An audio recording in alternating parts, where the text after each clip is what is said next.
राम राम जी। सभी साथियों को सर्वप्रथम मैं नमन करना चाहूंगा।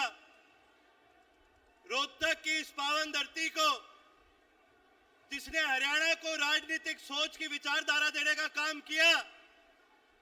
जब 1916 के अंदर स्वर्गीय दीनबंधु सर छोटू राम ने जाट गजेट शुरू करके हरियाणा के किसानों को, कमेरे को एक मजबूत आवाज देने का काम किया।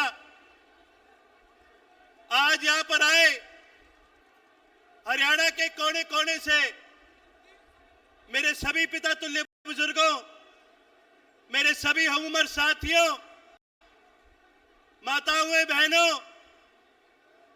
और मंच पे विराजमान हरियाणा के संघर्ष के प्रतीक, इंडियन नेशनल लोक की आन बान और शान और जननायक चौधरी देवीलाल और स्वर्गीय चौधरी ओम प्रकाश चौटाला जी के संघर्ष को लगातार आगे बढ़ाते हुए चौधरी अभय सिंह चौटाला जी, मंच पे विराजमान तेलंगाना में लगातार बैकवर्ड की लड़ाई को लड़ते हुए, संघर्ष करते हुए मेरी बड़ी बहन अक्का के कविता जी, जम्मू कश्मीर से डिप्टी सीएम और विकास के प्रतीक सुरेंद्र चौधरी जी, जननायक चौधरी देवीलाल के और लौह पुरुष चौधरी ओम प्रकाश चौटाला जी के संघर्ष के साथी प्रोफेसर संपत सिंह जी, और साथ ही मंच पे विराजमान हमारे सभी आदरणीय नेतागण, यहां पहुंचने पर आप सभी का, हरियाणा के कोने कोने से आए सभी साथियों का मैं स्वागत करना चाहूंगा। और साथ ही साथ मैं नमन करता हूं जननायक चौधरी देवीलाल को, जिनको 16 साल की उम्र में स्वर्गीय सर छोटू राम जी ने आशीर्वाद देने का काम किया। साथियों, मैं आपको वो किस्सा बताना चाहूंगा। जब जननायक चौधरी देवीलाल 16 साल की उम्र के थे तो उस समय दीनबंधु सर छोटू राम चौटाला गांव आए थे, और जब गांव में कार्यक्रम के लिए आए तो गांव के बाहर जननायक चौधरी देवीलाल ने जोर जोर से सर छोटू राम जिंदाबाद के नारे लगाए थे और मुजाहरों की आवाज दीनबंधु सर छोटू राम तक पहुंचाने का काम किया। सर छोटू राम इस बात से बड़े खुश हुए और उन्होंने जननायक चौधरी देवीलाल को आशीर्वाद देते हुए कहा था कि बेटा इसी प्रकार संघर्ष करते रहो, बहुत आगे जाओगे। लेकिन जननायक चौधरी देवीलाल ने न केवल उस आशीर्वाद को स्वीकार करने का काम करा, उनकी नीतियों पे, उनकी विचारधारा पे चलते हुए किसान और कमेरे की लड़ाई को आगे बढ़ाने का काम करा। साथियों, हम नमन करते हैं लौह पुरुष चौधरी ओम प्रकाश चौटाला का, जिन्होंने अपनी प्रशासनिक पकड़, दूरदृष्टि और सूझबूझ के साथ इस प्रदेश को कर्जा मुक्त रखने का काम करा। परंतु साथियों, आज प्रदेश के अंदर परिस्थितियां विपरीत होती जा रही है। आज प्रदेश के हालात दिन प्रतिदिन खराब होते जा रहे हैं। आज प्रदेश का युवा, आज प्रदेश की महिला, आज प्रदेश का व्यापारी, आज प्रदेश का कर्मचारी, आज कोई भी ऐसा वर्ग नहीं मिलेगा जो किसी भी प्रकार इस सरकार से संतुष्ट है। साथियों, आज हमारे हरियाणा प्रदेश के अंदर एक बहुत बड़ी कमी महसूस होती है। कमी महसूस होती है जननायक चौधरी देवीलाल की विचारधारा की, कमी महसूस होती है तो चौधरी ओम प्रकाश चौटाला के संघर्ष की कमी महसूस होती है, तो चौधरी अभय सिंह जी की गरजती आवाज विधानसभा में, इसकी आज कमी हमें खनकती है। साथियों, मैं आज आप सभी के आगे प्रदेश के मौजूदा जो हालात है वो रखने के काम करूंगा। प्रदेश के हालात दिन प्रतिदिन बद से बदतर होते जा रहे हैं, और सबसे बुरे हालात यदि प्रदेश में किसी के हैं तो आज शिक्षा के। आज हमारे प्रदेश के अंदर 5000 से ज्यादा स्कूल बंद हो चुके हैं। पूरे भारत देश के अंदर 1 लाख से ज्यादा स्कूल बंद हो चुके हैं। साथियों, जहां रोजगार की बात करते हैं तो आज बेरोजगारी चरम सीमा पर पहुंच चुकी है। एक समय था जब आपकी सरकार होया करती थी, आपकी खुद की सरकार होया करती थी, उस समय रोजगार हरियाणा के अंदर, रोजगार में हरियाणा रोजगार का प्रतीक होया करता था। लेकिन आज बेरोजगारी हमारी चरम सीमा पर पहुंच चुकी है। वहीं दूसरी तरफ आज किसान की बात करते हैं तो आज किसान पूरी तरह से सरकार ने परेशान करने का काम करा। ये सरकार तो कहा करती थी कि भी तुम्हारी आमदनी दुगनी करने का काम करेंगे। दुगनी छोड़ो, आज इस सरकार के पास किसान को मुआवजे में देने के लिए पैसे नहीं है। पूरे हरियाणा प्रदेश बाढ़ग्रस्त हो गया था। इसके बावजूद हरियाणा प्रदेश के किसानों को ये सरकार क्या देने का काम करती है? प्रति एकड़ मुआवजे के रूप में 6,000 रुपए प्रति एकड़ देने का काम करती है। रे मोदी जी, अदानी के लिए, अंबानी के लिए, बड़े बड़े उद्योगपतियों के कर्जे माफ करने के लिए आपके पास 16.5 लाख करोड़ रुपए हैं। 16.5 लाख करोड़ रुपए के आप इनके कर्जे माफ कर सकते हो, लेकिन आप किसान को मुआवजा नहीं दे सकते। 16.5 लाख करोड़ रुपए आप इनके माफ कर सकते हो, लेकिन हरियाणा के युवा को आप रोजगार नहीं दे सकते। आपने जब मोदी जी की रैली हुई थी तब आपने प्रति किला एक एक किसान को 50-50 हजार रुपए देने का काम करा ताकि आपकी रैली सफल हो जाए। लेकिन जब किसान को मुआवजा देने की बात आती है तो आपके पास केवल और केवल 6,000 रुपए। साथियों, मैं आज कहना चाहूंगा कि किसान को ना केवल इन्होंने परेशान करा है, किसान को आज इन्होंने कतार में खड़ा करने का काम करा है। जब बीज चाहिए तो किसान को कतार में खड़ा होना पड़ता है। जब खाद चाहिए तो किसान को कतार में खड़ा होना पड़ता है। जब फसल कट जाती है, मंडी में बेचनी होती है, तब फिर किसान को कतार में खड़ा होना पड़ता है। और बीच का भी जो समय है, ये सरकार ऐसी है, पर्ची पर्ची की सरकार है। किसान को लगातार सरकार कतार में खड़ा करने का काम करती है। या तो पर्ची बनाओ, या आईडी बनाओ, या फिर पोर्टल पे चले जाओ। आज जी मैं शर्त मार के कहता हूं, किसी भी आम आदमी का बटवा खोल के देख लियो, उसमें रुपये कम पावेंगे और उसमें यो आईडी फालतू पावेगी। कभी फैमिली आईडी, कभी आधार कार्ड, कभी प्रमाण पत्र, कभी कह देंगे जी यो थारा प्रॉपर्टी आईडी। आज इतनी आइडिया बना चुके हैं जिसका कोई रुकना नहीं। और जितनी आइडिया है उतने इनके पोर्टल बनेंगे। और पोर्टल भी इसी बनाएंगे कि जो जरूरत पड़ेगी इन पोर्टलों की, जब यो काम भी कौन करांगे। और इनसे पूछ लो कि भी काम के करा तो न्यू चौड़े हो कहेंगे भाई हमने पोर्टल बना दिया। भाई धन्य हो थारा, तो हमने इतना बड़ा काम कर दिया। रे जननायक चौधरी देवीलाल ने तो बुजुर्गों को मान सम्मान दिया था, 100 रुपए पेंशन दी थी, एससी और बीसी की चौपाल बढ़ाने का काम करा था, कन्यादान में 5100 रुपए देने का काम करा था। और तो हमने क्या करा? हमने पोर्टल बना दिया। चौधरी ओम प्रकाश चौटाला ने इस प्रदेश को गुड़गांव जैसा शहर बना के देने का काम करा। इस प्रदेश नहीं, इस देश को खेल नीति देने का काम करा। चौधरी ओम प्रकाश चौटाला ने इस प्रदेश के युवा को रोजगार देने का काम करा। चौधरी ओम प्रकाश चौटाला ने इस प्रदेश के किसान के पानी की लड़ाई को लड़ने का काम करा। और आपने क्या करा? यो बीजेपी वाले ने क्या करा? इनने पोर्टल बनाए। ये वो लोग हैं जिनका समाज में कोई आना जाना नहीं है। आज हमारे भाग खराब क्यों है? क्योंकि इस देश को चलाने वाला आदमी भी एक ऐसा आदमी है जिसका कोई परिवार नहीं, अरे जिसका समाज में आना जाना नहीं, जिसका परिवार नहीं, वो हमारा क्या करेगा? चौधरी ओम प्रकाश चौटाला जी हमेशा एक बात कहा करते थे कि भाई ये किसी काम के नहीं, इनके घर में ना गऊ है ना इनके घर में बहू है।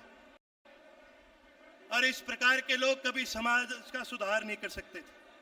साथियों, एक समय था जब संसद के अंदर किसान की आवाज गर्जा करती थी और बॉर्डर पर जवान गर्जा करता था। कभी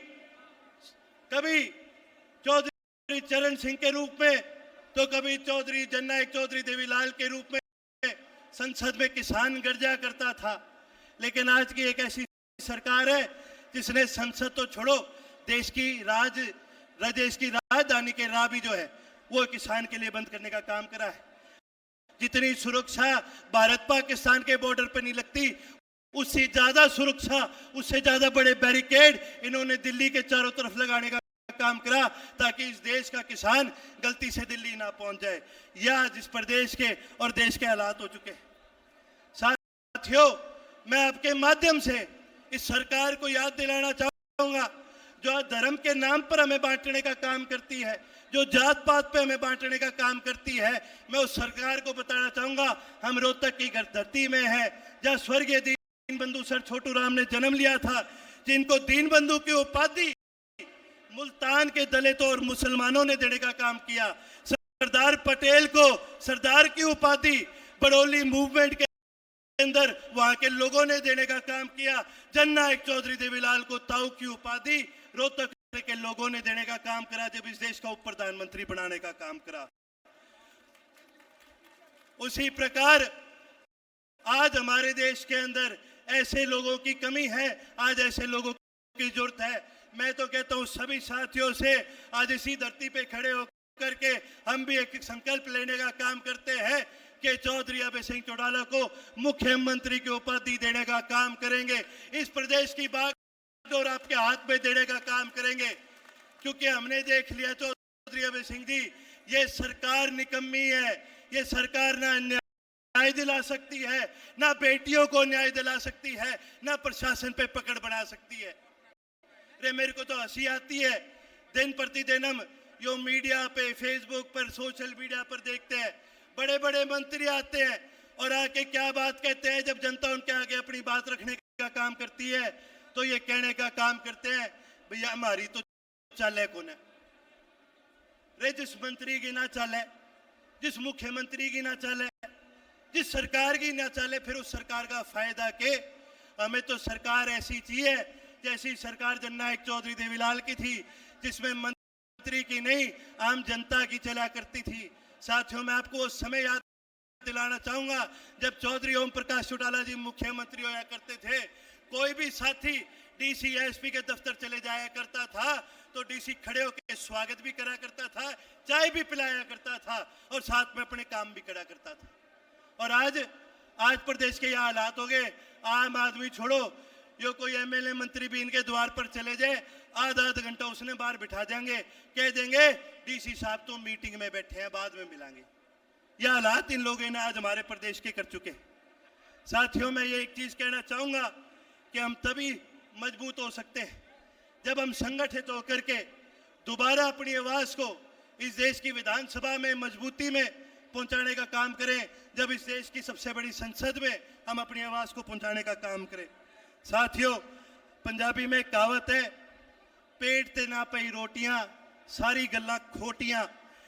इस सरकार ने केवल जुमले देने का काम करा है और इसका नुकसान सबसे ज्यादा किसको उठाना पड़ा?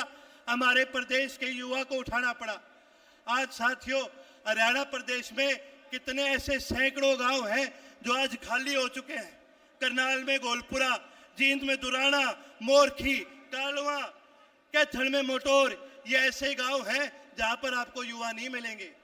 आज वो युवा बेचारा बन चुका है, मजबूर हो चुका है, अपनी जमीनें गिरवी रख के डंकी रूट से बाहर जाने का काम कर रहा है। और सरकार के लिए भी कितनी दिक्कत की बात है और उनके परिवार के लिए भी कितनी दिक्कत की बात है। कई बार युवा की मृत्यु हो जाती है, परिवार को महीने महीने इंतजार करना पड़ता है, 2-2 महीने इंतजार करना पड़ता है, वो युवा वापस कभी अपने परिवार के पास नहीं पहुंच पाता। आज हमारे प्रदेश के हालात ये दिन प्रतिदिन बदतर करते जा रहे हैं। एक समय था जब हरियाणा खेल के अंदर खेल का सबसे बड़ा प्रतीक माना जाता था। भाइयों, मैं आपको बताना चाहूंगा, कॉमनवेल्थ गेम में आज तक कुल मिला के भारत देश ने 560 मेडल जीते और उन 560 मेडल में से हरियाणा प्रदेश के युवाओं ने, हमारी बहनों ने, हमारे भाइयों ने 163 मेडल जीतने का काम करा है। और तुलना करके बताना चाहूंगा कि गुजरात के खिलाड़ियों ने आज तक केवल 3 मेडल जीते। अब आप सोचोगे ये बात क्यों बता रहा हूं? ये बात इसलिए बता रहा हूं कि थोड़े समय पहले देश के गृह मंत्री अमित शाह ने यह ऐलान करा था कि देश की खेल राजधानी अहमदाबाद को बनाया जाएगा।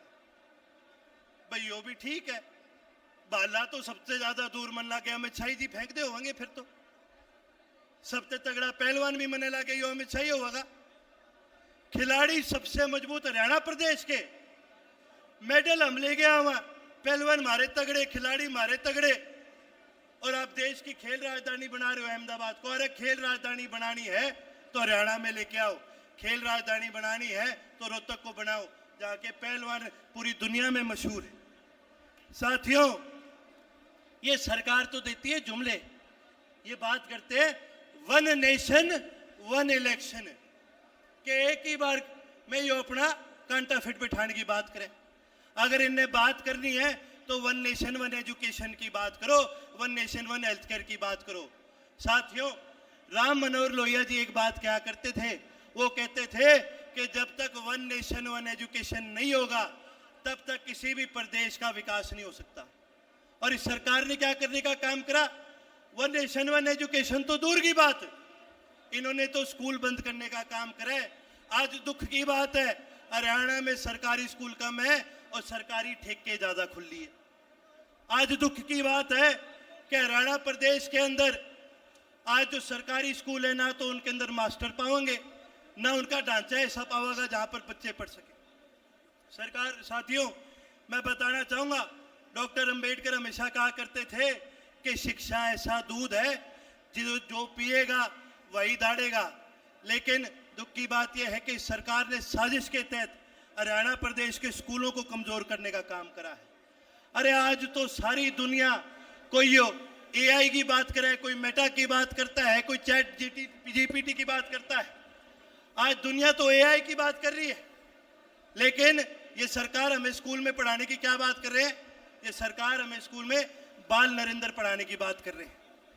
साथियों, मैं एक चीज बताना चाहूंगा, ये लोग इतिहास बदलने की कोशिश कर रहे हैं, लेकिन इनको आपके माध्यम से एक चीज बताना चाहूंगा, इतिहास वही रचते हैं जो संघर्ष करा करते हैं। इतिहास रचा था जननायक चौधरी देवीलाल ने, जब बुजुर्गों को पेंशन देने का काम करा। इतिहास रचा था स्वर्गीय लौह पुरुष चौधरी ओम प्रकाश चौटाला ने, जब सरकार आपके द्वार लाने का काम करा था। इतिहास रचा था चौधरी अभय सिंह चौटाला ने, जब इस भारत देश के इकलौते विधायक थे जिन्होंने किसान आंदोलन के अंदर अपना इस्तीफा देने का काम करा। साथियों, इतिहास दोबारा हम रचने का काम करेंगे जब इस मंच पर चौधरी अभय सिंह जी द्वारा इस भारतीय जनता पार्टी के अंत का आगाज करने का काम करेंगे। अंत में यही कहना चाहूंगा कि आप सभी भी इस संघर्ष में चौधरी अभय सिंह जी का साथ देने का काम करें।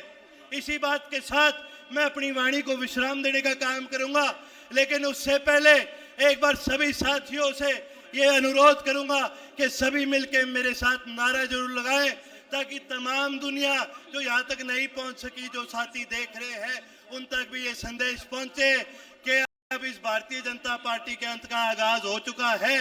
अब किसान और कमेरे के संघर्ष की शुरुआत हो चुकी है। सभी साथी मिलकर मेरे साथ नारा लगाएं, जननायक चौधरी देवीलाल अमर रहे, लौह पुरुष चौधरी ओम प्रकाश चौटाला अमर रहे, चौधरी अभय सिंह संघर्ष करो, हम तुम्हारे साथ हैं। चौधरी अभय सिंह संघर्ष करो, हम तुम्हारे साथ हैं। जय हिंद, जय हरियाणा।